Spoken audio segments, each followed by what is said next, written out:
It's actually a whole book called the Bhajana Rahasya. で、シクシャシタカに関して、バクティビノタクルは実際ある本、バージャナとかっていう本で解説を書いています。This is a little bit esoteric, the way he's done it. で、内容がかなりエソテリックで、内密というかです。Yeah, we have 8 verses. で、シクシャシタカには8節ありまして。So he equates this with 8 stages like faith, association, bhajana, kriya, nartana, vritti, nishtaruchi, saktabhava, prema. で、それらの8節を献身奉仕におけるその段階にと捉えています。So first he goes through a different stage also. なので、その説も、新年サードさんがバージャナクリアといって、そのバクティの段階。なので、説もその段階を踏んでいると。And then he also equates Hare Krishna, which has 16 names, into 8 pairs, into those stages. So Hare Krishna is faith, Hare Krishna is sadhusanga, and bhajana kriya, nartana vritti, Krishna Krishna is nishta, Hare Hare is ruchi, etc. で、またそのハレクリシナの16からなるそのマンタラを8つ、8部分に分けて、その一つ一つが何かのを表している。例えば最初のハレクリシナが信念を表していて、その次のハレクリシナがサドゥサンガ、バージャナクリア、アナルタニブリティを指していて、次のクリシナがにしたというふうに、その各2つずつがある段階を指していると解説しています。So in this analysis for the second Hare Krishna, he has 3 stages: sadhusanga, bhajana kriya, and anartana vritti. で、この2番目のハレクリシナは3つの段階、そのサドゥサンガ、バジャナクリア、アナルタディブリティとされています。And then for prema, he has 2 parts: separation and union. で、プレマに関しては、そのプレマを2段階に分けている、その離別におけるプレマと、再会におけるプレマ。Okay, so in this way, through Hare Krishna itself, there's a meditation on going through the different stages. で、このハレクリシナマンタラの中だけでも、その8段階の瞑想。And then, of course, along with that, the verses themselves are a meditation on the different stages. で、この説自体、その8の段階の瞑想であると。Okay. So this way we have again faith in the first verse, second verse sadhusanga, bhajana kriya, nartana vritti, third verse nisha, fourth verse ruchi, fifth verse sakti, sixth verse bhava, seventh verse separation, and eighth verse meeting.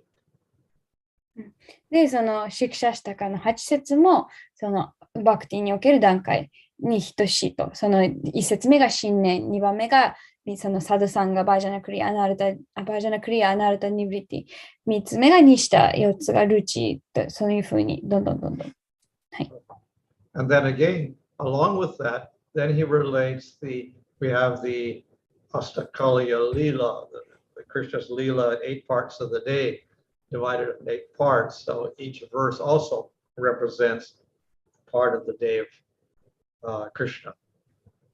また同様に、そのシェクシャシタカムの8節は、そのクリシナのアシタカリアリーラ、その8つの、1日におけるその、8つのリーラの1つに、その1節がその1つのリーラを象徴していると解説しています。Okay. So, in this way, one can use the different verses also for, as I said, the development of bhakti through the different stages. で、また先ほども述べたように、近親者はその説を使って、そのバクティの段階を瞑想することができます。And of course, if one reaches the final stage, one can use all the verses simply to illustrate the pastimes in 8 parts of the day. で、もうその最終段階、その完成の段階に、とその、シクシャシタカムの、シクシャシタカムの8節を使って、クリシュナのリーラー、その8つのリーラーを表す、お瞑想、することができます。So, for Bhaktivinoda Thakur, the first verse represents faith. で、バクティビノータクによると、その一節目は信念を指しています。And as we know, faith is the cornerstone for our performance of bhakti. で、ご存知のように、その信念っていうのは、私たちの、バクティの行いにおける、中核、基礎のようなものです。So, one can be faith in the bhakti scriptures. で、一つの信念はバクティの、経典における信念。Or we can have faith in Krishna. またはクリシュナに対する信念。Or faith in the process of bhakti. またはバクティのプロセスに対する信念。Or faith in the power of the name. またはその聖なる皆の力に対する信念。So the first verse, of course, is talking about the name Krishna Sankirtana. で、最初の説は、クリシュナ・サンキルタナといって、そのクリシュナの聖なる皆を指しています。So we can develop faith in the powers of the name by understanding what the process of Nam Sankirtan does. で、私たちはそのナーマ・サンキルタンのプロセスが、どういう作用を持っているのかを理解することで、私たちはその聖なる皆に対する信念を深めていくことができます。So basically, of course, this is the sentence reads, Vijayate Sri Krishna Sankirtan, all glories to chanting of Krishna's name. で、最後の説はその聖なる皆のチャンティングにあらゆる栄光があれというふうに終わっています。So that's in the last line there, Vijayate Sri Krishna Sankirtanam. これが最後の、この一節目の最後のライン、Vijayate Sri Krishna Sankirtanam っていうところです。And then he starts to explain what happens when you chant the name. で、次にその聖なる皆を唱えると何が起きるのかを説明しています。So first we have Chaito Darpana Marjanam, cleaning the mirror of the heart. Darpana means a mirror, so Chaita is the heart, so Marjanam is cleaning. So Chaito Darpana Marjanam is cleaning the mirror of the heart. で、このチェート・ダールパナ・マルジャナっていうのは、そのマインドという鏡、マインドの鏡をきれいにしているという意味です。As we know, if a mirror is dirty, it cannot reflect anything. で、ご存知のように、その鏡が汚いと何も反射しません。So similarly, if the heart is dirty, then we cannot see Krishna. で、同様に、ハートが汚いと、汚れていると、クリシュナを見ることはできません。So the first step is to purify our ignorance. なので、その最初のステップというのが、私たちの無知を浄化させる、なくすことです。And when that happens, then we have the forest fire of material existence getting destroyed. Bhava Mahadava Nirvapana. で、それが起きると、その鏡がきれいにされると、この、物質存在、物質的な生活のその火っていうのが打ち消されていきます。So Mahadavagni means a big forest fire. で、マハーダワーグニっていうのは大きな山火事という意味です。Bhava means material existence. で、ババっていうのが物質的な存在。Literally, bhava means birth, material birth. バーバその言葉自体は物質的な誕生、生まれという意味です。So, by chanting the name of Krishna, we destroy Nirvapana, this big forest fire of material birth and death. なので、聖なる皆を唱えることで、この、この、物質存在物質的な誕生と死の山火事っていうのを打ち消すことができる。Okay, so it destroys the bad things, let's say all the ignorance, cleans the pure, etc. And then it spreads these rays that make the white lotus of auspiciousness blossom.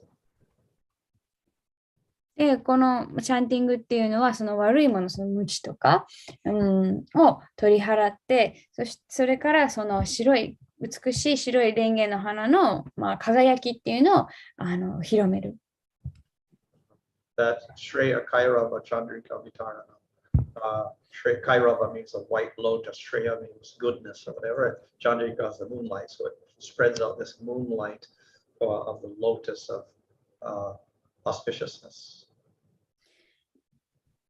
で、このカイラバっていうのが、このすごい綺麗なお花で、シュレヤっていうのが、その吉祥さ。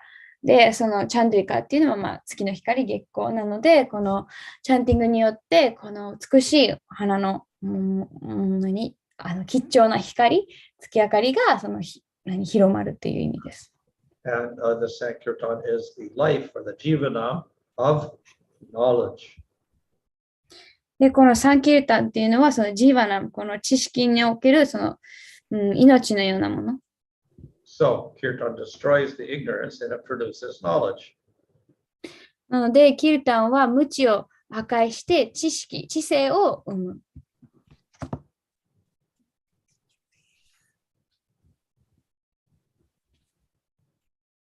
And it increases the ocean of divine ecstasy, which means this Ananam Bodhivardhana increases the ocean of bliss. で、このアナンダンブリワルダナムというのは、この至福の海を、増す、増やすという意味です。And every moment gives a full taste of nectar. で、毎瞬間、そのネクターを味わうことができる。Pratipadam Purna Amrita Aswadanam, a taste of Amrita, full nectar, Pratipadam at every moment. 各瞬間、その完全なるネクターを毎瞬間味わわせてくれる、そのチャンティングは。And Sarvatma Snapanam, this means bathing the whole soul, the Atma. で、サルバットマスナーパナンっていうのは、そのアトマ、その魂すべてを、その甘露で浴びせてる。So, in other words, by chanting Hare Krishna, we clean the heart, we destroy the ignorance, we get knowledge, we get bliss, we get a higher taste, and then the whole Atma gets bathed in this bliss. なので、そのサンキルタンをすることで、ハートをきれいにし、その無知を破壊し、そして知識、そして至福とより高いテイストを得ることができて、その魂全体がその至福を浴びていると。So this first verse actually also represents the whole development of bhakti. この一節だけでもそのバクティのその発展すべてを表しています。So even just meditating on the first verse, we can meditate on the whole process of the development of bhakti. なので、この一節目だけを瞑想するだけでも、このバクティのプロセス全体を考えることができます。Actually, I have a version of this in Japanese also. Let's see if I can get that one on.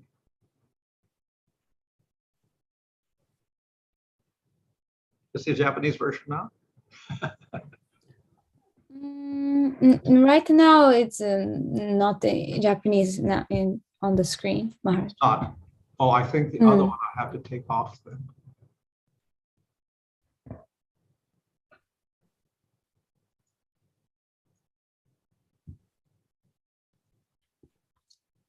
Yes, now we can see Maharaj.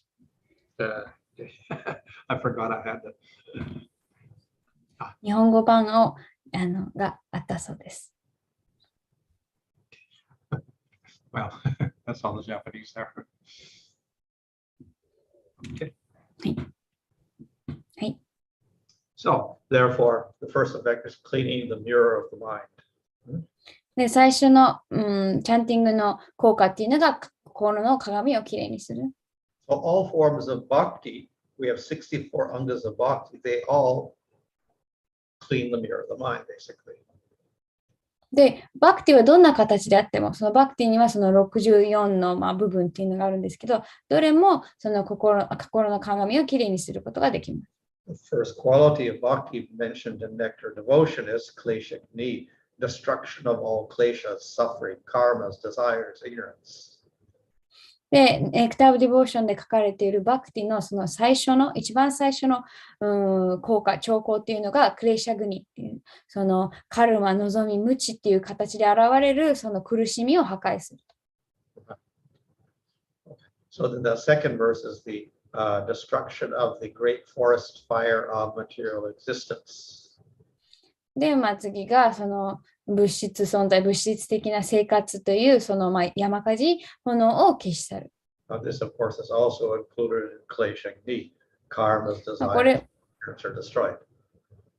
これもさっきのクレーシャグにそのカルマとかが破壊されるに含まれます。So the nectar devotion there, kleshagni, refers to destruction of klesha, and then the klesha is analyzed into these different parts.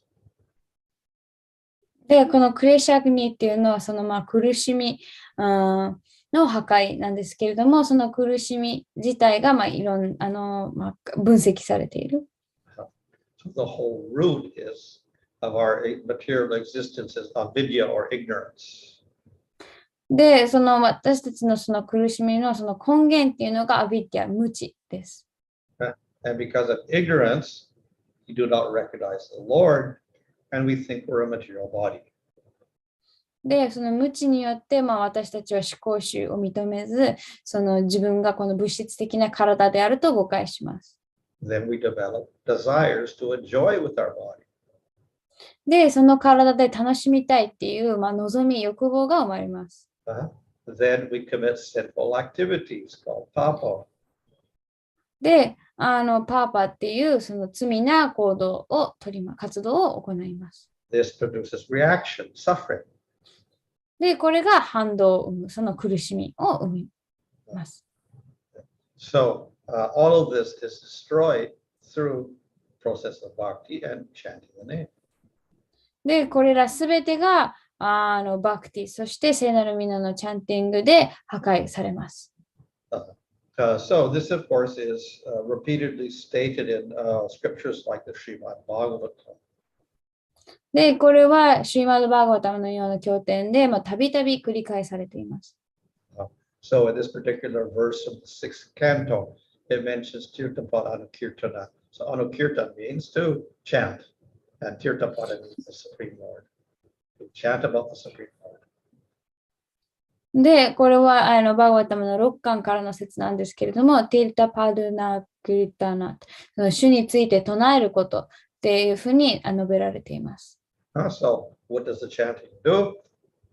Karma nibandha krintana, it cuts up, it destroys the bondage of karma. で、唱えることは何をするかっていうと、カルマニバンダクリンタナ、そのカルマの鎖を断ち切る。And what is the reason?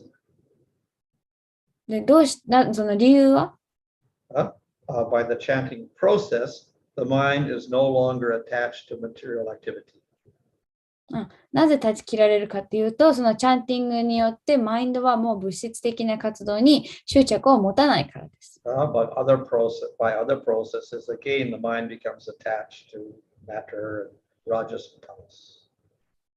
もう他の方法だと心はすぐにその他の、執着を生んでしまう、持ってしまう。Here's a verse from the 12th canto, that is the last canto of Bhagavatam. で、これはシーマドバーガータの最後の巻である12巻からの説です。So here again, we have the first words here, Sankirtamano, to chant the name of the Lord. で、ここの説の最初の言葉、サンキルティアマーノーっていうのは、主の聖なる皆を唱えること。And then what happens? By that, the Lord enters the heart. それすると何が起きるかっていうと、主が私たちの心の中に入ってきてください。And what does he do? He destroys all unlimited misfortune. で、何をするかというと、その無限な、限りないその不運の種を破壊して、取り除いてください。Just as the sun removes darkness. それはその太陽が暗闇を消し去るかのように。Or a strong wind removes the clouds. またその強風が雲を散らすかのように。So in this way, these verses are illustrating this idea of cleaning the heart and destroying the forest fire of material existence. でこれらの説は、心の浄化、そして物質的な生活の、という炎が消し去られている様子を描いています。So chanting the name of the Lord is the simplest and the quickest process of doing this. で、聖なる皆を唱えるという方法は、最も簡単に、最も素早くそれを行う方法です。So we should have faith in this particular power of the name of the Lord. なので、私たちはこの聖なる皆という特別な力に強い信念を持たなくてはいけません。So one effect of bhakti, of course, is to destroy the karma klesha need, which is like a negative thing. The other is a positive effect. で、チャンディングの一つの効果っていうのが、そのクレシャグニ、望みとかカルマを取り除いてくれるっていう、そういう、ネガティブなものを取り除いてくれるっていう点があるんですけど、ポジティブなものを与えてくれるっていうのもあります。So this is represented by Shreya Kairava Chandrika Vitananam to spread the moonlight, which makes the white lotus blossom. で、それは、この白い花を咲かせる月の月光、月の光を放つという効果。The usual image in poetry is that the sun makes the lotus blossom. で、詩でよく使われる描写っていうのが、その太陽が蓮華の花を咲かせる。And when the sun goes down, then the lotuses all close up. で、日が沈むと、そのハスが閉まる、閉じる。But then there is a night lotus, which is just the opposite. でも夜のハス、ロータスがあって、それは普通のハスの花と逆のことをします。So when the sun goes down and the moon rises, then the night lotus begins to blossom. で、太陽が沈んで月が昇って月明かりがあると、そのナイトロータス、その夜のハスの花が開きます。So often the sun is associated with heat and thus with pain. で、太陽は熱と関連づけられて、その痛みとかと関連づけられてしまうことがあります。And the moon is associated with cooling and therefore soothing and very nice. でも月の光はすごい落ち着かせるようなそういう効果を持っているそういうのを連想します。So therefore we have scriptures like Krishna has a moon-like face or Radha has a moon-like face because they spread out cooling rays that soothe the jiva and take away his pain. なので、クリシュナの笑顔は月明かりのようだとか、ラーダの顔は月明かりのようだというのは、クリシュナとかラーダの顔は、痛みとか苦しみをなだめるっていうか、取り除くそういう、影響を持っているから。So in this particular image, the Sankirtan is like moonlight. なので、この描写においてサンキルタンはその月明かりのよだと表されています。And what is the lotus? This is bhakti. So when the moonlight shines, when we do kirtan, then the bhakti begins to blossom.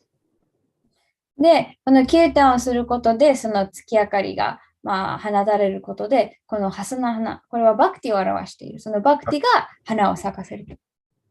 So in the nectar devotion, there explains kleshagni, that is the destruction of kleshas, etc., the destruction of the forest fire material existence. And then the second effect of bhakti is subhada, to bestow auspiciousness. なので、そのネクター・オブ・ディボーションでは、そのチャンティングっていうのは、そのクリシャにそういうカルマとか、不必要なもの、悪いものを取り除くという点に加えて、吉祥さを広める、っていう点が挙げられています。So subhada, subha is there. Shreya and subha are basically the same thing, auspiciousness. で、スーバダっていう言葉があって、スーバはそのシェアという、ほとんど同じ意味で、その吉祥さを意味しています。So bhakti destroys all the sins and the ignorance and karmas, etc., and it stimulates the process of bhakti and all wonderful spiritual qualities. Doesn't prema immediately, but at least some of the good qualities of bhakti begin to manifest. なので、このサンキュリタンっていうのは、望みとかカルマとか、そういう必要なものを取り除くだけではなくて、そのバクティのいい質、精神的な質、すぐにはプレーマには到達しないですけれども、いい質を育んでくれます。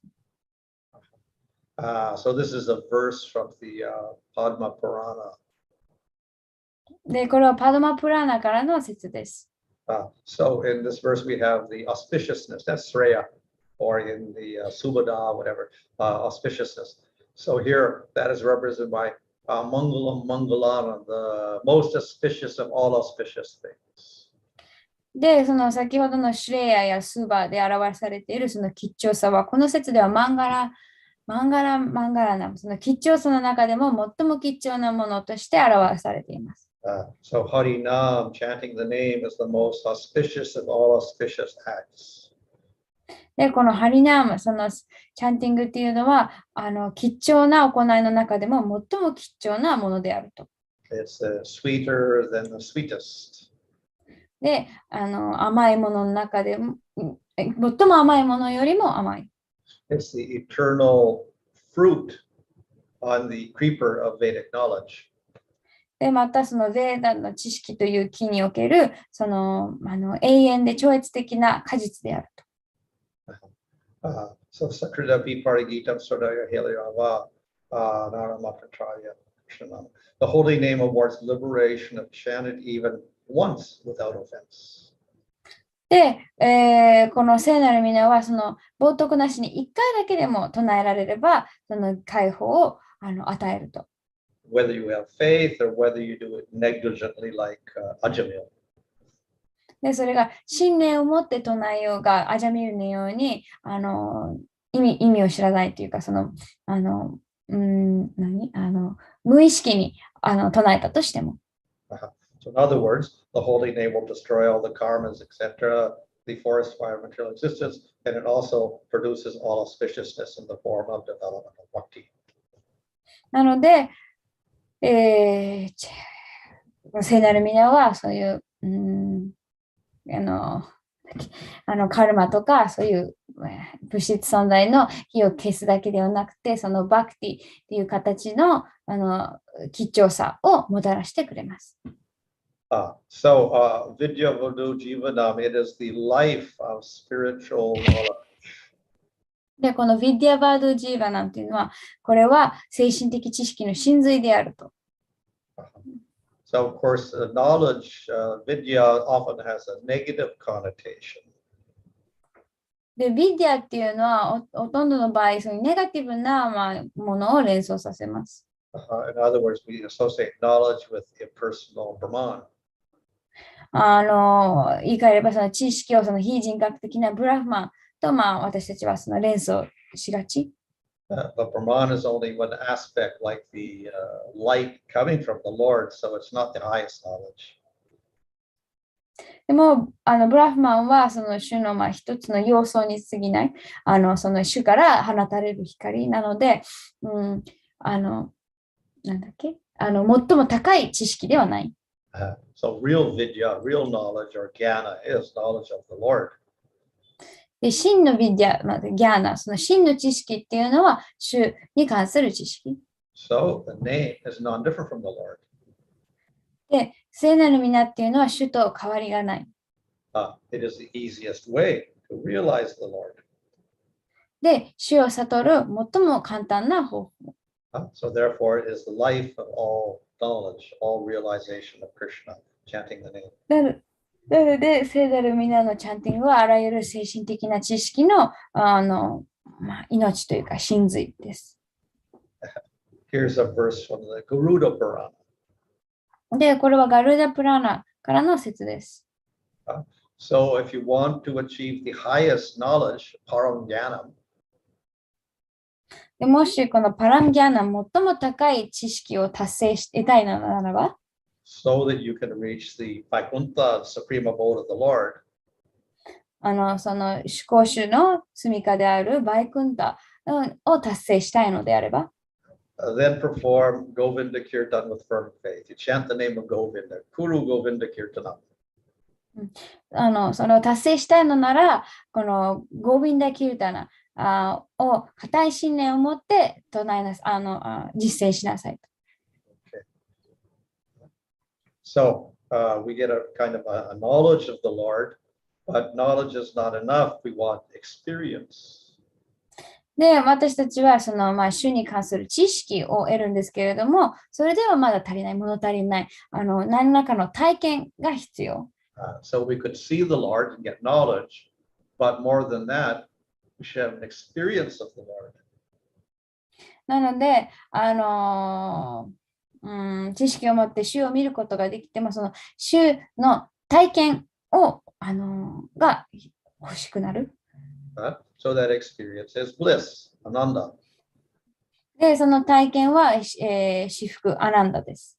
So Sankirtan, chanting the name of the Lord, produces this ocean of bliss, not just a little bliss, but a huge amount of bliss. で、このチャンティングっていうのは、至福の海、たったそんな小さな至福じゃなくて、もうこの、なんとか、わかんないや、至福の海を、生みます。Okay. Pratipadam Purnamrta Swadanam Sarvatmasnapanam. At every moment, it gives a full taste of nectar. で、毎週間、この甘露の完全な味わいを与える。And bathes the whole Atma, the whole soul. で、魂全体を沐浴させる。So that the bliss itself produces more taste for the Lord. で、その至福自体が、主に対する主への味わいをもっと、増していきます。So we always want to serve the Lord more, and then our bliss increases. なので私たちはもっともっと主に仕えたいと思うようになり、それこそが至福を増やす、強くします。So we become always eager to serve the Lord more and more. で、そういうのを体験するともっともっと使いたいと思うようになります。And this permeates the whole jiva. で、この体験がその魂全体を浸透していきます。There's another verse from the Padma Purana. これはパドマプラーナからもう一つ別の説です。So this verse states the devotees are filled with bliss and their hair stand on end when they hear the name of the Lord. で、ディボティは喜びの、リスのクリシュナの名前を聞くと、体の毛が逆立つと。So I bow down to the feet of those devotees. なので、私はそのような献身者の御足にひれ伏す。Who are expert in liberating the people drowning in the material ocean. で、そういう人たちはその物質世界の海に溺れた人々を解放するのにとても長けていると。Okay. So this verse indicates all the wonderful effects of the holy name, from the first effects of just cleaning and destroying karmas and producing nice effect, producing knowledge, producing bliss, etc., until the whole jiva is filled with this ecstasy.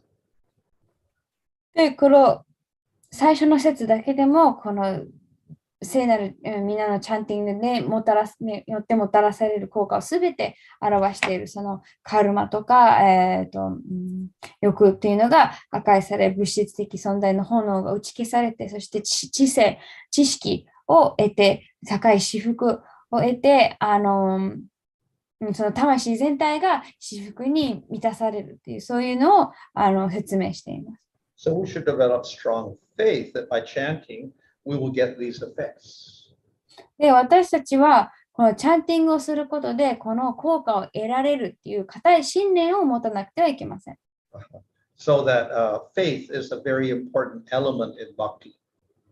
で、信念っていうのはバクティにおいてとっても重要な、要素です。Only if we have that faith, we can begin the process of bhakti. その信念があったとき、初めてバクティのプロセスを始めることができます。And that faith allows us to continue the process, even if there are obstacles. で、その信念こそが、たとえ障害があっても、その私たちをバクティの道にとどめてくれる。This is a verse from the Naradiya Purana. で、これはナラディア・プラーナからの説です。So those who are strongly attached to understanding the absolute truth, which means they have great faith, quickly attain perfection. で、これは、絶対真理を理解することに強い執着、つまり強い信念を持っている人っていうのは、簡単に完成に達すると。So in other words, strong faith in the process will allow us to attain the final result. なので、このバクティのプロセスにおける強い信念こそがその人のそのプレマの達成を可能にする。So the Sankirtan is the process, and then there are ways of chanting. で、このサンキルタンっていうのがプロセスで、それにおいてもそのチャンティングの方法っていうのがあります。So in Hari Bhakti Vilas, it speaks of how to do japa. で、ハリバクティビラーサではそのジャパの方法、やり方が述べられています。Which we also consider a type of Sankirtan. ジャパもサンキルタンの一種として私たちは捉えます。So one must have a pure heart. で、一つ目が純粋な心、ハートを持っていること。Socha. One must be silent, mauna, not talk about material things. もう一つはその静かであること、つまりその物質的なことについて話さないこと。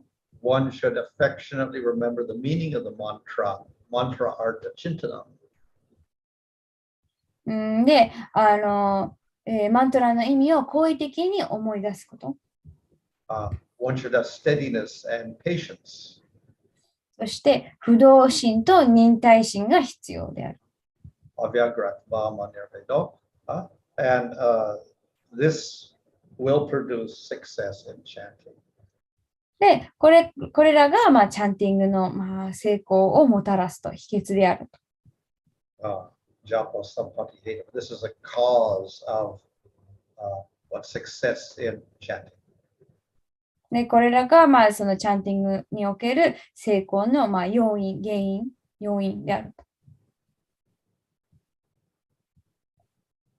Okay, so Chaitanya Mahaprabhu has taught us to particularly chant the name of Krishna in the form of the Hare Krishna mantra.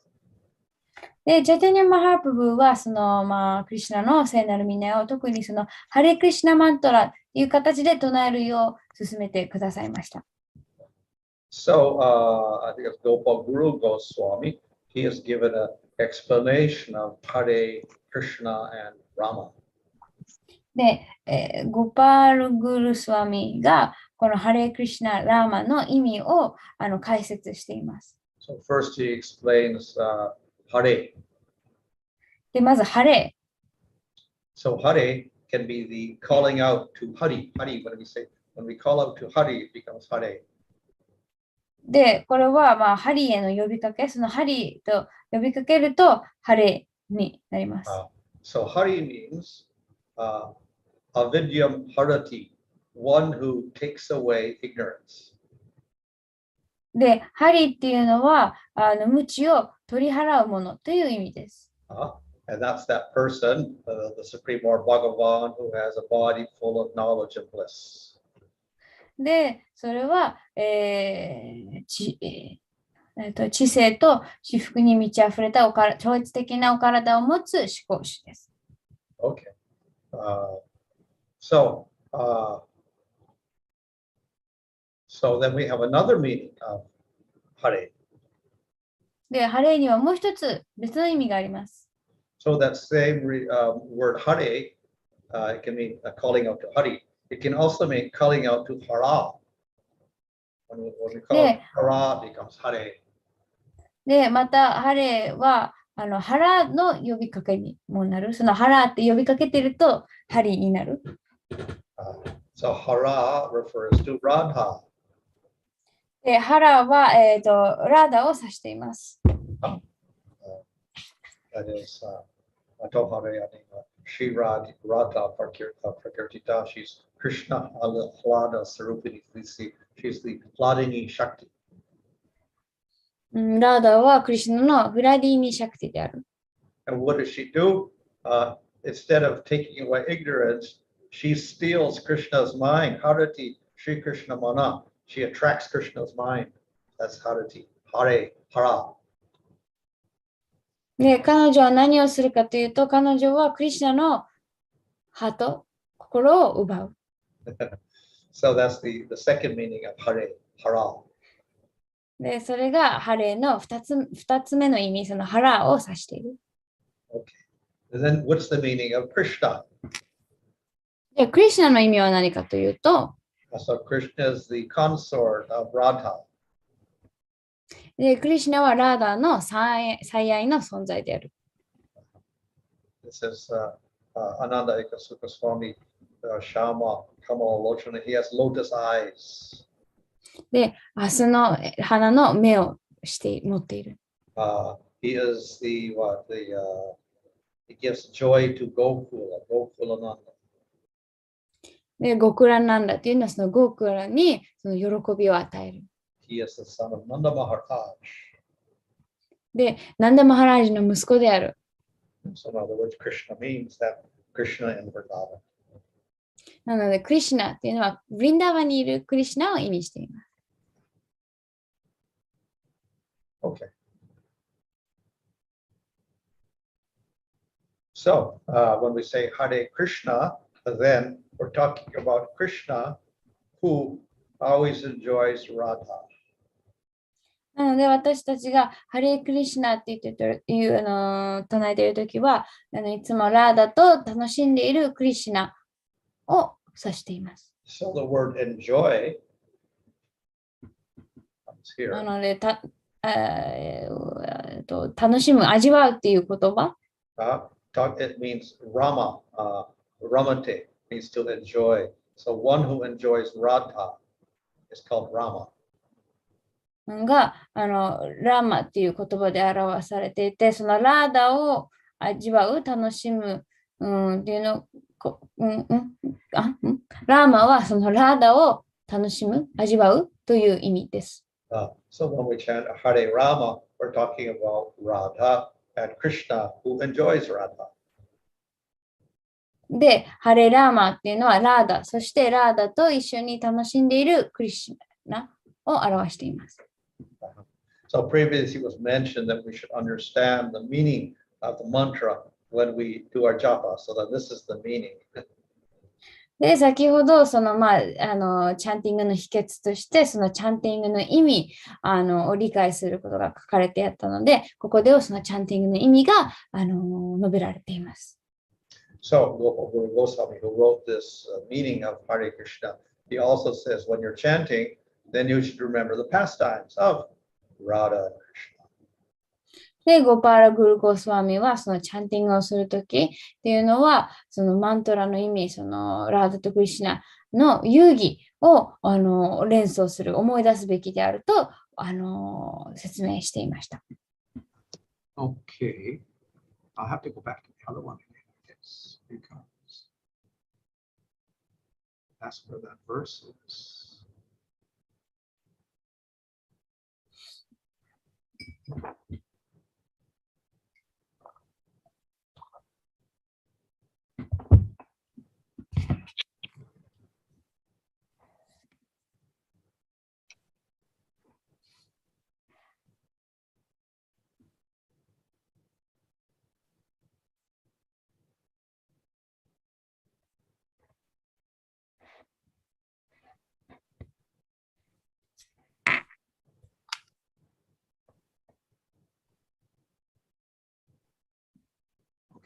Okay, so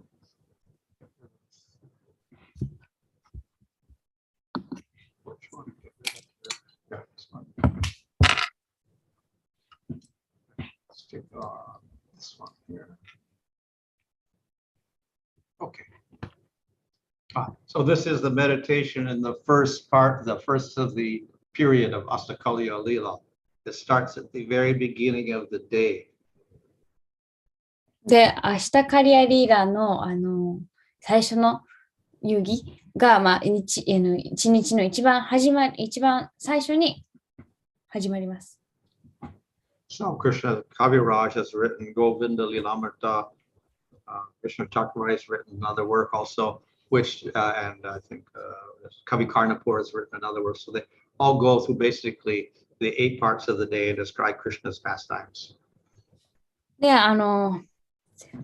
カビカーナプラナとかクリシャンダース・カビラージとかが、いろんなゴビンダ・リラムリタなどでこの8つの、遊戯を説明しています。So the first part of the day is the end of night.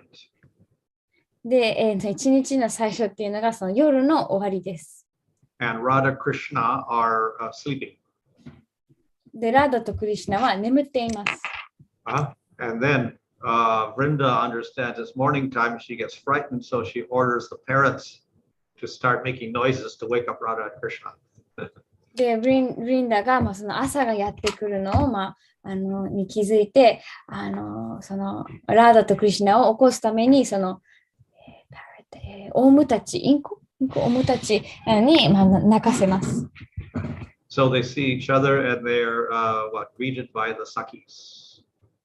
で、ラーダとクリシュナはその2人でそのサキたちが2人を迎えます。And they have a pet monkey who starts making all sorts of noises. で、またそのペットのお猿さんがいて、いろんな鳴き声を出す。So, understanding that it is morning time, then they have to rush to their houses. で、そのラーダとクリシュナは朝が来たっていうのを聞いて、早く自分たちのお家に戻らなきゃいけないと、急ぎます。Unseen by their parents, they're still sleeping. They go to their beds in their rooms, and then they go back to sleep. なので、両親たちに、バレる前に、眠っている両親たちが、両親たちが眠っている間に自分たちの部屋に戻って、ベッドに入って、また寝ます。寝るふりかな？寝ます。This is the meditation, the first part of the day, and the meditation for the first verse of the Siksaastaka. で、これがシクシャシタカの最初の節における最初の瞑想です。Okay. Any question? はい。質問はありますか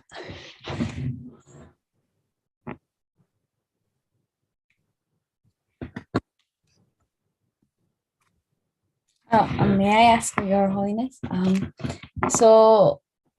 When we are chanting, sometimes we should chant on we should just try to hear the name. Sometimes we should try to remember the form, or so if when we are still like beginner stage, is it okay to just try to focus on the mantra, or should we also try to actively like try to think of these pastimes? Well, it's up to the individual, whatever is best for remembering Krishna. OK。その質問が、たまにそのチャンティングするときは、ただそのマントラに集中、そのね、クリシュナの名前を聞く方がいいっていうのもあれば、クリシュナの姿を連想するとか、今回はそのクリシュナの遊戯を連想するっていうふうに言われていたので、例えば特にまだまだな、ね、献身者はこういう遊戯を瞑想するべきなのかっていう、瞑想するべきなんですかっていう質問だったんですけど、その人のが、クリシュナを思い出せる一番の方法を取ればいいっていうお答えでした。So the whole process of all bhakti is to always remember Krishna and never forget him. バクティのプロセス全体っていうのは、その2つの目的、そのクリシュナをいつも思い出すこと、そしてクリシュナを決して忘れないこと、それが目的です。So if we concentrate on Hare Krishna, we never remember Krishna, that's also we're missing something. なので、チャンティング、ハレクリシュナって唱えているのに、クリシュナの名前を聞いているのに、クリシュナを思い出さないっていうのは、じゃあ何か欠けていることを意味します。But that's one reason we also have deities. なので、それもその私たちがデイティがいるその理由の一つです。So when we see the deity and we worship the deity, then we can understand that Krishna, the name Krishna means this form. デイティを崇拝してデイティのダルシャンをすることで、クリシュナ、こういう私たちが唱えている名前、聖なる皆っていうのはこういう姿っていうことを思い出すことができます。Thank you very much. Can I ask one more question? 他に質問がなかった。So when it's often mentioned that when we start bhakti or when we chant, like Krishna enters our heart, but also like Krishna is also already in our heart as like Paramatma. So how do we understand, what does it actually mean when we say that Krishna enters our heart? So Paramatma is in everybody's heart, so he doesn't have to enter, he's already there eternally with the jiva, but he's just a witness. He looks at everything and he permits everything. He arranges whatever you desire. で、先ほどそのチャンティングとかバクティのプロセスを始めると、クリシュナが入ってくるって、心に入ってくるっていう説明があったんですけど、でもクリシュナはもうパラマートマとして、もうみんなの心に入っているので、クリシュナが入ってくるっていうのは具体的にどういう意味なんですかっていう質問だったんですけど、パラマートマはそのどんな生命体のそのジーバと共にいる。で、その目撃者として、その魂の望みとかを叶えている。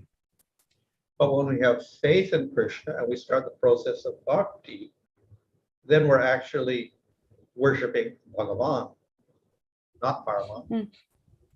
でも、そのバクティのプロセスを始めて、その信念を持って、そのバクティのプロセスを始めると、私たちはパラマートマではなくて、そのバガバンを崇拝している。So Bhagavan responds to our bhakti. で、バガバンが私たちのバクティに答えてくださっている。So therefore we say Krishna is in the heart rather than Paramatma. なので、クリシュナがなので、パラマートマじゃなくて、クリシュナが入ってくるっていうふうに言います。Thank you very much. 他に質問ありますか？質問なんですけど、いいですか？ハレクリシュナ？はい。さっきハレクリシュナマンタラの意味のところで、ハレがクリシュナ、という意味とラダという意味の2つがあるということだったんですけど、で、またクリシュナにもいくつか意味があって、で、ラーマもね、ラディカ・ラーマナという意味のそのクリシュナを指す場合もあるし、ラーマ・チャンドラを指す場合もあるし、他にもなんかバララーマですかも意味するということも聞いたことあるんですけど、それはもう個人差なのか、またはその段階によって違う、どういう、違いがあるんでしょうか。それとそこにはなんかこう、ルールとかあるんでしょうか。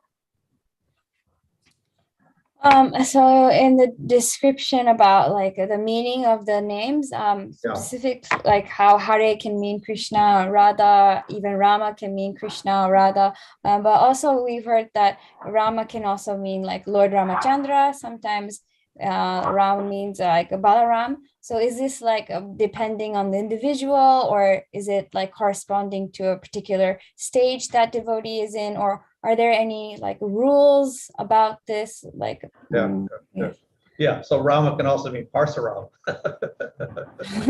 ラマ、パラシュラマも意味するかもしれない。It can also mean Vishnu. It's one of the 1,000 names of Vishnu. また、ヴィシュヌの1000の名前の一つでもあるので、ヴィシュヌを指しているかもしれない。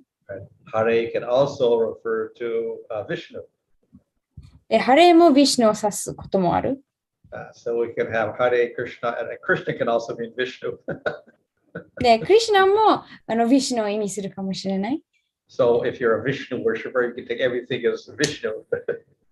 で、ヴィシュヌ崇拝者だったら全部ヴィシュヌとして捉えることもできる。I suppose if you're a Balaram worshiper, then you would have to take Hare as Ravati, the consort of Balaram. で、もしバララーマの崇拝者だったら、その、ハレをレーバティスのバララーマの最愛の、恋人、愛人じゃない、最愛の人として捉えなきゃいけないかもしれない。But because Lord Chaitanya introduced this as one of the main mantra, and he was basically Madhurya Rasa, then we take it in terms of Radha and Krishna. で、チャイタニア・マハプブが、このマントラを私たちに、広めて教えてくださって、で、マハプブはそのマドゥリア・ラサだったので、私たちはそのハリ・クリシュナ・マントラをそのラーダとクリシュナという意味で捉えています。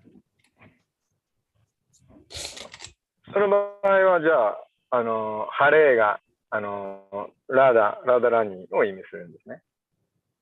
その場合は、So in that case, Hare is referring to Radharani. Yeah, you see, in Sanskrit we have different case endings.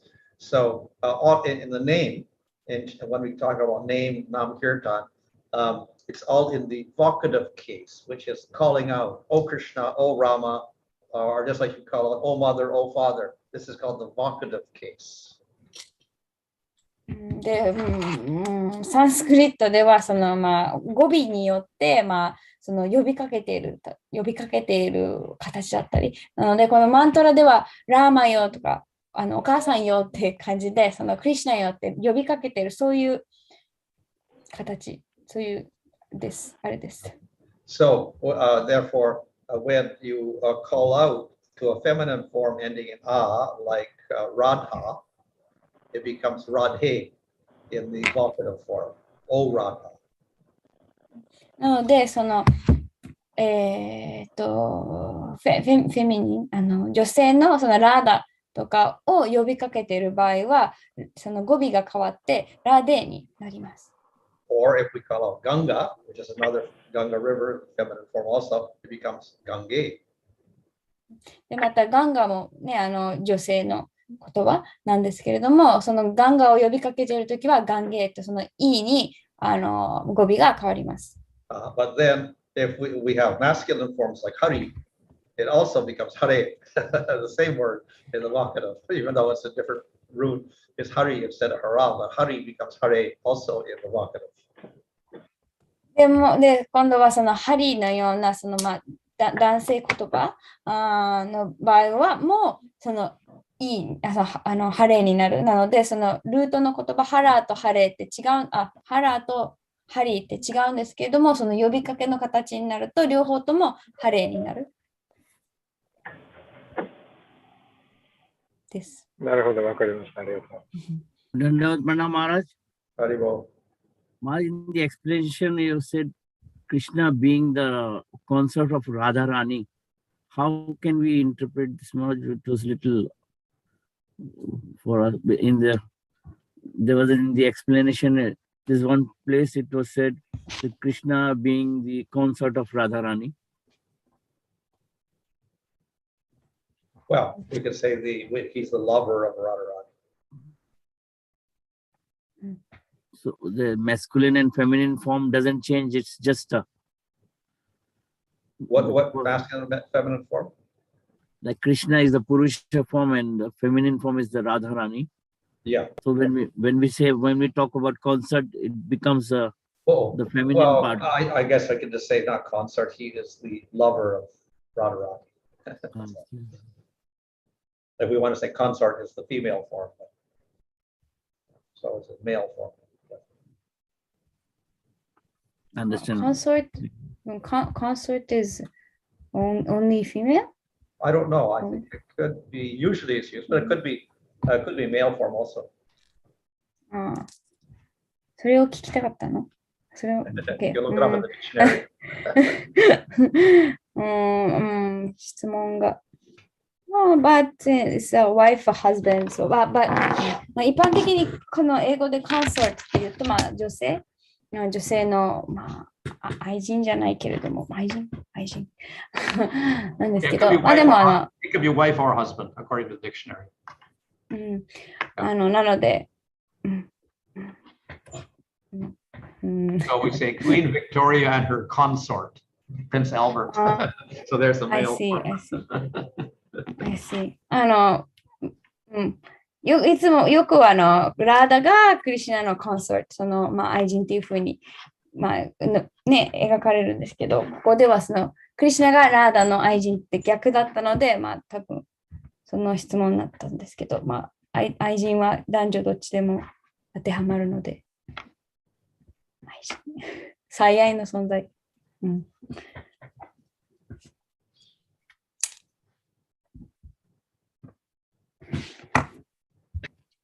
So?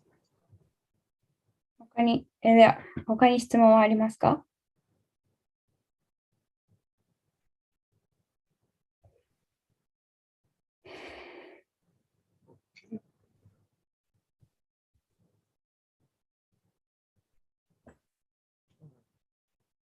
？Okay. No questions, we can end there. Fine. 質問がなければここで今回は終わりにしたいと思います。すみません、もう一個最後に、クラスの最後のところで、このシクシャシタカの第一節の瞑想が、そのアシタカリーラの最初のなんか部分だっていうお話でしたよね。はい。はい、それをもうちょっと、なぜ、どれがどのように、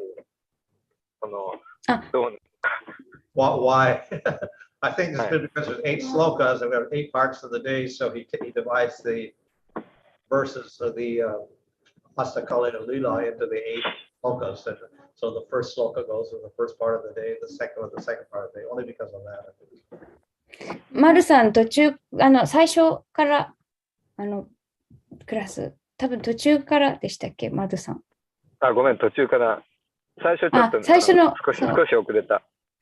最初の方で、シクシャシタカムの一節一節が、アシタカリアンリーラの一つ一つだって、説明してくださっていました。はい。それは知ってたんですけど、それが、具体的に、この、第一節の説明の中の具体的な意味と、そのリーラ、そのアシタカリーラのその最初の、朝のあれですって朝じゃないか、夜中か。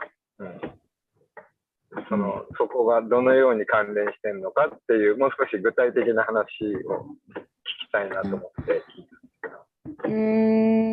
Madhu Prabhu wanted to know like how that this pastime in the morning like relates to the first verse of the Siksaastaka? Like, what is the connection, I think? Yeah, so I don't think it relates too much like we related them to the different stages from Shraddha to, Bhajana Kriya, Nishtaruchi, Sakti, Bhava, Prema, and separation and union. I don't think it really represents that because then this would represent Shraddha, or, Shraddha would be the first verse, but that Shraddha has not got so much to do with Radha and Krishna waking up and going to think. So it's only because of 8 verses, and then you can meditate on the Astakaliya Leela while reciting the 8 verses, basically. I think that's what. そのリーラだけではなくて、そのシクシャシタカムの8節は、そのバクティにおけるその段階を指しているとも、例えばその1節目はシュラッダで、2節目はその次の3つの段階を指しているというように。でもそれだと、じゃあその第1節はそのシュラッダだから、そのシュラッダとその最初のリーラが関連しているかっていうとそうでもない。なので直接的な関連というよりも、両方とも8、そのシクシャシタカも8節ありますし、そのアシタカリアリーラは8あるので、そのシクシャシタカムをその一節一節唱えているときに、その遊戯を一つ一つ瞑想できるっていう、多分そういう関連付け方だと思います。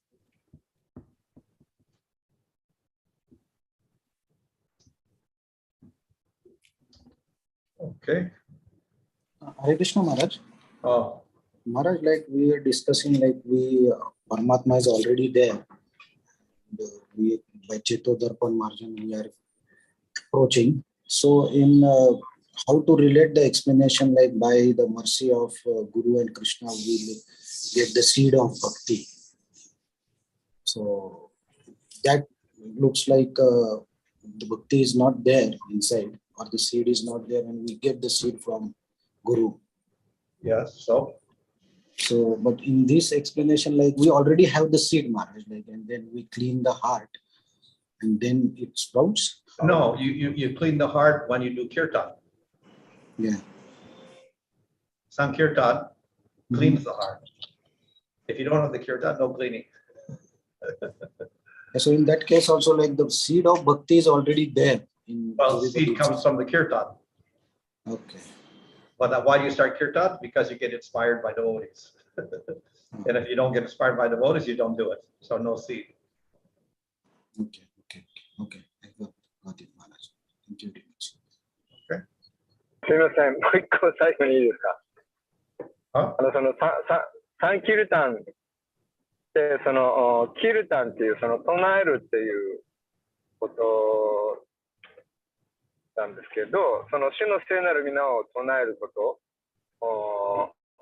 と主の聖なる皆を唱える時にその聞くっていうことを強調されてると思うんですけど、その辺をちょっとどうなんでしょう。What was that? もう一回お願いします。要はチャンティングしているとき、例えばマハラジュはジャパをしているときに聞くっていうことに集中しているんですか、それとも唱えることに集中している。So it's mentioned like Sankirtanam, like the kirtan aspect of like chanting. But when, for example, when we are like when Maharaj is chanting, like are you, Your Holiness, like emphasizing on the chanting or the hearing? Like what should we be more focused on? I think is the question. Like, should we hear more, or should we place more emphasis on the chanting or the hearing, or both? Well, of course, kirtan literally means glorification. で、キルタンっていう言葉自体は、栄光を称える、その賛美という意味です。So obviously it means to vocalize somehow or other. なので、もちろんその何らかの形でそれを発する、その口にする。So kirtan is one anga, shravanam, hearing is another anga of bhakti. Smaranam is なので、 other. そのキルタナムはバクティの一つの部分で、シュラバナム聞くことはまた別のもう一つの部分。But then it's also explained that within Kirtan, there is Shravanam and Smaranam. でも、そのキルタナムの中には、キルタナムの中にそのシュラバナム聞くことと、スマラナム、その思い出すことが含まれています。But there's a prominence of the, let's say, the vocal part, the Kirtan part. でも、キルタンの部分が、前に出てる。もっと大きいです。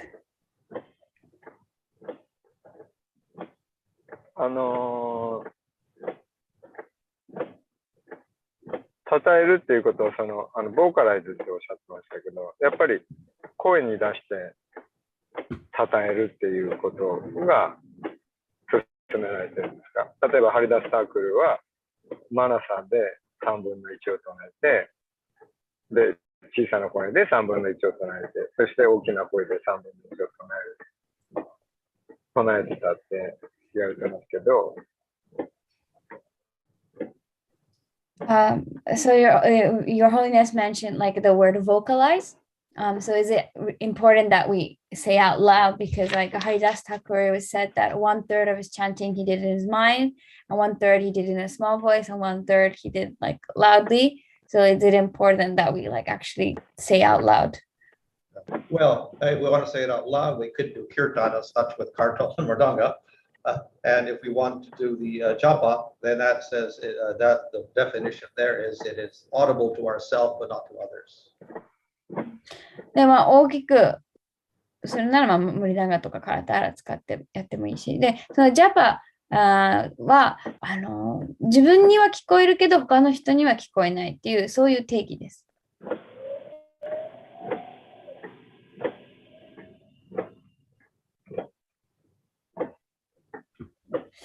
はい、ありがとうございました。Okay. はい。Okay. Hare Krishna. Hare Krishna, thank you very much, Maharaj. Thank you very much, Maharaj. Hare Krishna. His Holiness Bhanu Swami Maharaj ki. はい、ありがとうございました。通訳ありがとうございました。ハレクリシナ。ありがとうございました。ハレクリシナ。भाई तुम इंडिया में कहाँ पहुंच गए? ねえ、アナンタさん、今度ご飯食べさせてください。いないよ、インドにいるよ。なんでインドにいるんですか？なんで？